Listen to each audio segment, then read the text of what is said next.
Hello again, Steve Fentress here from the Rochester Museum and Science Center Strassenberg Planetarium. This week, previewing the Crew Demo 2 mission with space journalist Rod Pyle. I'm recording this on May 17th, and as of now, the schedule still says May 27th is the date that NASA astronauts Bob Behnken and Doug Hurley will launch to the International Space Station aboard a brand new, all-American-made SpaceX Crew Dragon spacecraft launched by a SpaceX Falcon 9 rocket. So to get some context, we have a podcast-style interview today with Rod Pyle, the author of at least 15 books on the past, present, and future of spaceflight. A recent book of his that's especially useful now, Space 2.0, How Private Spaceflight, a Resurgent NASA, and International Partners Are Creating a New Space Age. It's a great summary of what companies like SpaceX and Blue Origin and Boeing and others have been doing in their many projects over the last decade or so. I've known Rod for a while. Many years ago, we both worked at the Griffith Observatory in Los Angeles, as did RMSC's CEO Hillary Olson some years after we did. Rod Pyle talked to us from his home in Los Angeles, not far from the Jet Propulsion Laboratory, SpaceX, and other companies he frequently writes about. Rod Pyle, ComCheck, how do you read? Over. I am here, Roger Wilco, and A-OK. Now, when I was visiting LA a couple of years ago, I drove down to Hawthorne, which is an industrial zone down near Los Angeles International Airport, to see the SpaceX factory. No, there was no visitor center there, but there was a first stage of a Falcon 9 rocket standing outside the building where you could literally press your nose up against the glass and see it. By the way, it's big, a lot bigger than it looks on a phone screen. Do you know if that's still there? Last I was down there, it was. I go to press conferences there about 3 times a year. Sometimes they have us in the main assembly floor. Usually they have us in one of their outbuildings where they've got a rocket stage on its side. And then they'll have a little platform set up where the interviewees are. Usually it's Elon Musk and somebody else. And then they jam 50 or 60 SpaceX employees down front, so we had lots of heads to shoot over. But so that was probably 4 months ago, and it was sitting there looking very majestic outside the plant. And if you can get a plant tour, I highly recommend that because it's like walking into the Disneyland of rockets. While we're listening to you, we've been looking at clips from a factory tour that Elon Musk put on the SpaceX YouTube channel a few years ago. So you go in through a lobby, which is, very modern and glassy and beautiful as you'd expect, and shows all of Elon's awards. And then as you're entering the main plant, which is enormous, I think they've got 8,000 or 9,000 people working there now. There's a Dragon 2 the original Dragon capsule that did the flight test hanging up over your head. And then you look off in the distance, and it's well lit, but it appears to get darker as it goes off because the plant's so huge. And it's really almost like a cartoon. You look to your left, and there's interstages going off into the distance as far as the eye can see. And you look forward, and there's other rocket components going off in the distance. Then you look to your right, and there's generally 3 or 4 of their Octaweb engine assemblies and a bunch of loose rocket engines being shuttled around back and forth because they interchange them, of course, just like we did with the shuttle, because these are all multi-use components now. They're all recyclable. And then there's a big clean room where they've got the capsules and some of the other components in. So it's just a really magical place. And then a couple of years ago, I went down to interview Gwynne Shotwell, who's the president of the company. She's Elon's immediate lieutenant. And so we went over to the other half, which is where the conference rooms and so forth are.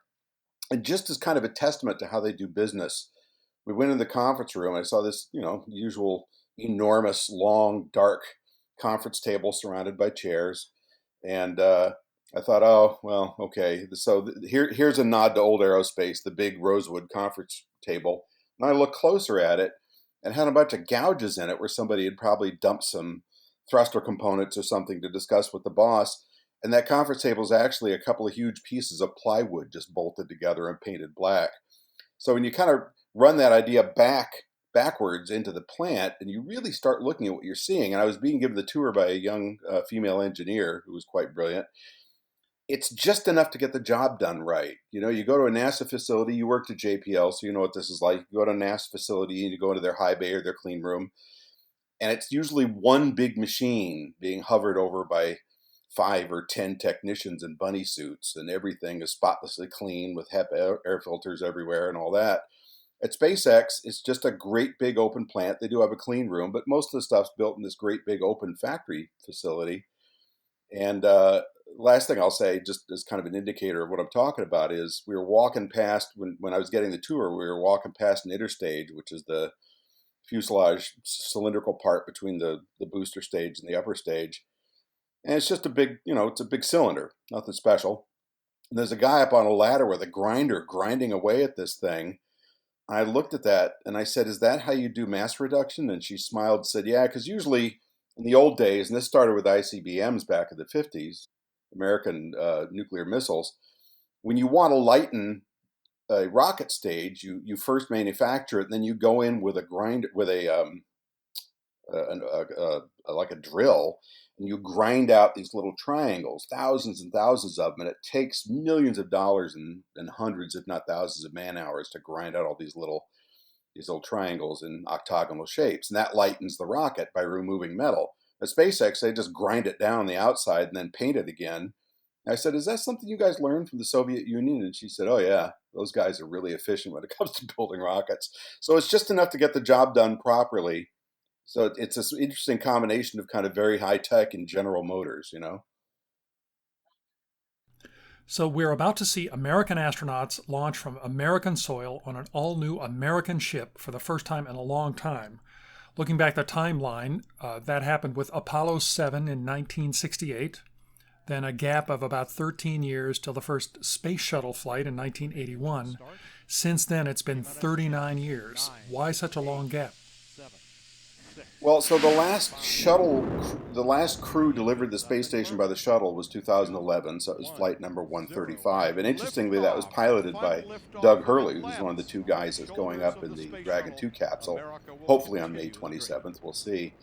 That long gap, well, at the end of Apollo, when Nixon came into office, as actually he was in office when Apollo 11 landed, he inherited a democratic space program started by John F. Kennedy. He didn't like that very much. He was certainly willing to revel in the moment of Apollo 11, but in his heart, he wanted his own space program, and he wanted it a lot cheaper. So they built the shuttle, and it was a series of compromises, which made it a less than perfectly reliable and kind of dangerous spacecraft. And that flew for 30 years. Yeah, 30 years exactly. But it was turned out to be really, really, really expensive. Depending on how you parse the numbers, it was as much as $1.5 billion a flight, or about the same as the bottom number for the Space Launch System, the new NASA rocket that they've been puttering away at for the last decade. And it was just really expensive. So the shuttle was getting old, and there was this idea that it was getting more and more dangerous to fly because the components were aging and new ones weren't being built, at least not new major components. So the decision was made to cancel that program and fly on the Russian Soyuz for a couple of years, we thought, by buying individual seats for about $32 million a pop, which would actually make it a lot cheaper than delivering astronauts to the shuttle. But if you factor the enormous cargo carrying capacity of the shuttle, about 50,000 pounds, then it ain't so cheap anymore. So the thought was we'd do that until we could get American industry geared up to deliver our astronauts to what I like to call our space station, because we paid for most of it. And things went a little slower. Part of it was this new arrangement between NASA and private industry, because as you probably know, traditionally the deal had been NASA spec'd everything out. They hired a contractor on what's called a cost plus basis, where they paid for everything and they then paid more when things got complicated or slowed down. Part of that was because aerospace enjoyed that cushy position of making lots of money, and part of it was because NASA tended to micromanage quite a bit, and that ended up costing the contractors a lot of money. So that's why spaceflight has traditionally been so expensive. Here comes SpaceX and some other new age space companies, but primarily SpaceX, saying, "Look, we'll do it on a flat rate if you guys just let us do our thing. We own the spaceships, we design them, we build them. You put money into designing some of the components and the manufacturing assembly, but we'll take the initial gamble and invest our own money," which is what Musk did. And Congress dragged its feet, didn't appropriate the full amount, and some years only about half of what they said they were going to. So that really slowed things down. And then there's some technical problems, which we've all seen. A couple of SpaceX rockets blew up. There was an explosion of the Crew Dragon 2 capsule, which completely destroyed it, and that was when they were testing the abort engines. And there's been some parachute failures, so they had some problems. But really, considering the budget that SpaceX is working on, it's been quite remarkable, because even NASA's internal studies show that when you work with a company like SpaceX, specifically SpaceX in this case, you're saving anywhere between half and 90% of the cost. So it's a win-win situation. It just takes a little longer. Now, this upcoming flight uses SpaceX equipment, but another company, Boeing, has been working on a crew transport system also. What's going on with Boeing these days? That's a question a lot of people are asking. They're trying to rescue themselves from the 737 MAX debacle, certainly. On the space side, they're still part of United Launch Alliance, which is an association between them and Lockheed Martin, which builds the Atlas rocket, used to build the Delta, still builds the Delta IV Heavy. So they're kind of the other big launch provider in the country, but they're quite expensive and a little less fleet of foot than SpaceX. Specifically, in terms of Boeing alone, they are building the Space Launch System rocket. They're participating in the building of the Orion capsule. And they're working on their Starliner, right? Yeah, Starliner. So they're also building Starliner. So Starliner, when NASA decided, okay, we're going to do this new deal, quote unquote, with American industry, where we share risk and share cost and get it for less, the contracts were given to SpaceX and to Boeing. So SpaceX is going to build this Dragon 2 capsule, which would fly on the Falcon 9 rocket, which is SpaceX's workhorse. Boeing was going to build the Starliner, which was before that called the CST-100, a smaller capsule, looks very much like the Apollo capsule, that would fly on an Atlas. And the Boeing program started to get slow, even though they were given a lot more money than SpaceX were, just one of those things. And so they finally did a test flight into orbit a couple of months ago, and they had a lot of problems, mainly software failures. Early on, at least what the public got and the aerospace press got was, well, we were not able to get our mission timer working properly because there was an Air Force satellite blocking our signal, and we didn't realize that they weren't going to be able to communicate with this unmanned capsule that we were flying, and so forth. But as it turned out, there's a whole lot of problems with the software, some of which could have been mission killers and astronaut killers, or at least injured them had there been humans aboard that flight. So they've got a lot of stuff to work out, and confidence is wavering a bit. I mean, NASA won't say it up front. They support all their teams and contractors out to the external world. But if you talk to people in back channels a bit, they're pretty disappointed, because already the Space Launch System rocket is years and years behind schedule and billions over budget.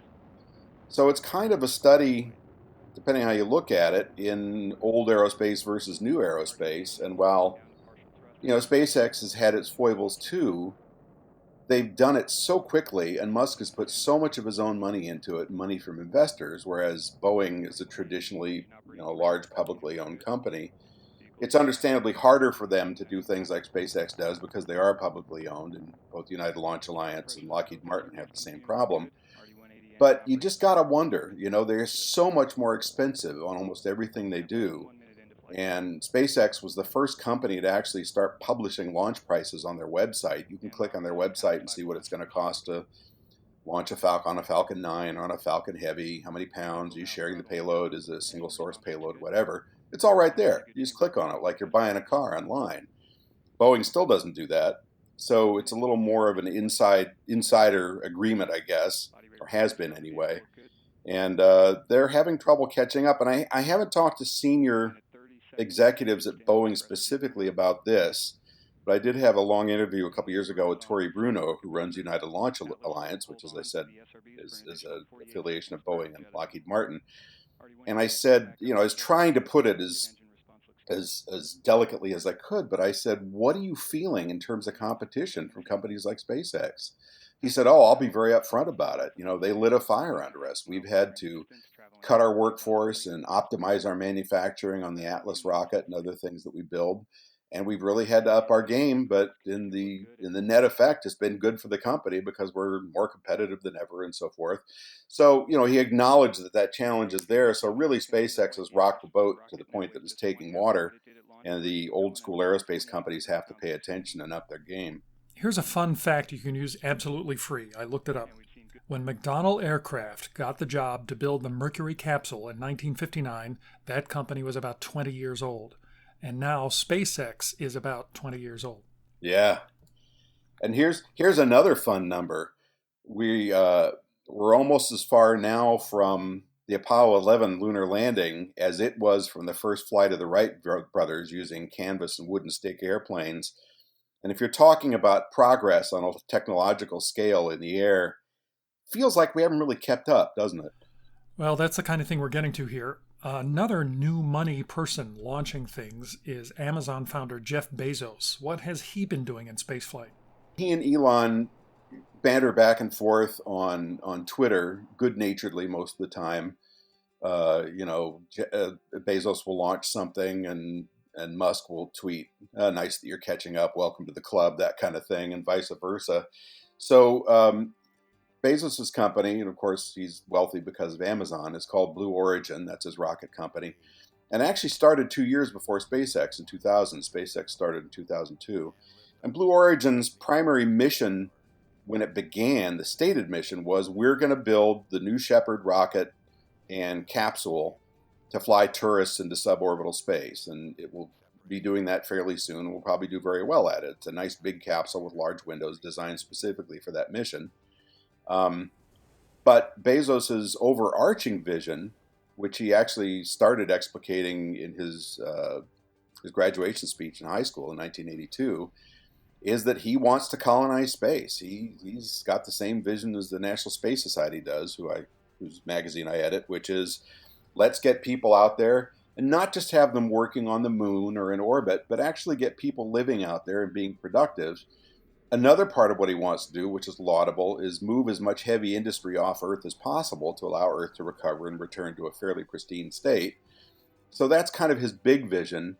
The intermediate thing, other than launching tourists, is he's taken a very interesting route. I mean, SpaceX, you can kind of see what they've been doing as being very logically sequential. Build a small rocket, get to orbit, build a bigger rocket, get to orbit, improve that rocket, make it reusable, and then start building space capsules and flying people up there. And then ultimately he's going to build his big Starship rocket, which will take up 80 or 90 people at a time and fly point to point on Earth and go to the moon and maybe Mars. Bezos built his tourist rocket, the New Shepard, which is still in testing but should be flying passengers maybe later this year, probably 2021. But at the same time, he knew he wanted to build bigger rockets, but rather than start on those right away, he decided to build big engines first. So SpaceX uses a lot of little engines clustered, 9 of them on the Falcon 9. Bezos's rockets, which are the New Glenn and the New Armstrong, one sequentially larger than the other, but both capable of delivering. Well, the New Glenn is going to be about the same size as the Falcon Heavy, roughly. But he knew he wanted bigger engines for that, and big rocket engines are a rare thing. They're kind of like unicorns. They only come around every few decades. The last time we built a really big engine in American aerospace was back in the 60s for Apollo, the F1 engine on the Saturn V. And there's been, since then, they built the the space shuttle engines, which were about a third the thrust of the F1. And that was kind of the last big single chamber rocket engine built in the U.S. by a company called Aerojet Rocketdyne. So Bezos says, well, I need to start doing that. And normally this is a huge amount of government investment and at least 15 to 20 years of effort and testing and refining and all that. Bezos did the same thing entirely on his own dime in about 6 or 7 years. And now he's got 500,000 pound thrust engines that run off of methane and liquid oxygen, which is also a new thing. And he did that because it has a lot of advantages, one of which is that it burns a lot cleaner. So because he also wants his rockets to be reusable, he doesn't want to have to go in there and scrape out a bunch of junk from kerosene, which is what NASA used to burn in their big engines, the Apollo era. And so he's really kind of tipped the balance and completely, like SpaceX has revolutionized launch, Jeff Bezos has revolutionized how you design and build a rocket engine. And the final and weirdest part of this is he entered into this sort of co-opetition agreement with United Launch Alliance to sell them engines. So not only is he building engines for his own rockets, but he's selling those to his most immediate competitor, United Launch Alliance, to allow them to keep flying because they don't build their own engines. And they flew their Atlas rockets with Russian engines they bought. First they were surplus, and then the Russians started making them bespoke for the Atlas. But Congress put the kibosh on that after the Ukraine incursion. So Jeff Bezos has become their primary supplier. So he's kind of taken over that part of the market. Getting back to SpaceX and next week's Crew Demo 2 mission, how will you be watching and what particular things will you be watching for? Well, I'll be watching from the comfort of home, as will everybody, but a select number of the press and whoever sneaks into the areas outside of the Kennedy Space Center, because they are not inviting people to come watch because of COVID-19. So I'll be watching on television. I think, the white knuckle moments for me are going to be uh, largely until they get into orbit, because they've had problems with the abort engines on the Crew Dragon. They had an explosion during a test, which was traced back to a valve leak, so there was extra fuel in the wrong parts of the abort engine. So I think they're probably fine. And that was a test at nearly full thrust, which shouldn't be occurring at any time during the flight up to the space station, at least not under those conditions. But that worries me a bit. And then when they're coming home, of course, they've had a lot of problems with the parachutes. And it's funny because we've been doing parachutes on rockets and space capsules since testing in the 50s, certainly since the 1960s. And you'd think they'd have that worked out really well. But I was interviewing Rob Manning, who's the chief engineer on all the Mars rover projects so far. And supersonic parachutes were one of his areas because they had to land Curiosity, which was the size of a car, very heavy. And during the testing, a lot of the parachutes snarled and ripped, and it was the same problem that Musk was having with his Crew Dragon parachutes. I said to Manning, "What makes it so challenging? And we have supercomputers now, and we have software, and we have these ways of testing things both in flight and not." And he said the problem is they're cloth, and it's like they behave like wild animals. They just don't do what you wanted to do. When you model it in a computer, you get one result, and then you fly it and test it, and it's a whole different thing. And he said the only way you can ever tame the parachute problem is to build, fly, test, build, fly, test, build, fly, test. So at this point, I think they're on their third generation of parachute design, and they've done how many tests? 700. Oh, sorry, they've done 700 tests of the abort engines total, and 26 major drop tests of the new parachute. That doesn't include wind tunnels and all that. That also doesn't include the first two generations. So we're pretty sure they've got all the bugs worked out, and even if not all of them open, they're still safe, even if they're down to a couple of them, because they're making water landings. They were going to land on dry land originally, like the Soyuz does, but they decided late in the game, let's just splash down the ocean. That's a little safer, gives us a little more margin. So I'll be watching for those. And also, besides being the first crewed flight, this is going to be the first time that a crew maneuvers the Dragon 2 capsule up to the space station and rendezvous and docks. Before, it's always been, other than the one test flight of the Crew Dragon, it's always been you'd fly up near the space station and the Canada arm would come out and grab you and then berth you. So that system is going to be getting a ring out. It's not impossible that there could be a problem and they'd have to end up returning without docking, but I doubt it. And I really look forward to seeing those cool spacesuits. They had I think it was the costume designer from Iron Man, appropriately enough, because Elon Musk has been compared to Tony Stark a lot, come in and design the spacesuits. So SpaceX has the coolest looking spacesuits on the block. Speaking of coolness, what space journalism projects are you working on next? A couple of things. In the last 2 years, I've consulted on two National Geographic documentaries about space. One was one of the big Apollo 11 documentaries that came out last year, and the other one is one that hasn't come out yet, which is a nonfiction version of The Right Stuff. And of course, there's a narrative dramatic version of The Right Stuff also happening from Nat Geo. So it looks like I'll be working on another one of those, and how long that'll take, I'm not sure. But it's always a real adventure, because television's very different than book writing. They got a very accelerated schedule and demanding schedule. And then I am working slowly on another book, which I've done something different this time. Every book I've done so far, I've got 15 in traditional press, and then 2 I've done for NASA. So I'm doing one more NASA book, which is just a contracted job. But I'm writing a new book on weird and unflown space missions called Boldly Into the Dark. And I decided to write this one completely on spec, because when you do get a writing contract, as I'm sure you're aware, you get a schedule from the publisher. And sometimes it's months, sometimes it's a year, sometimes it's weeks.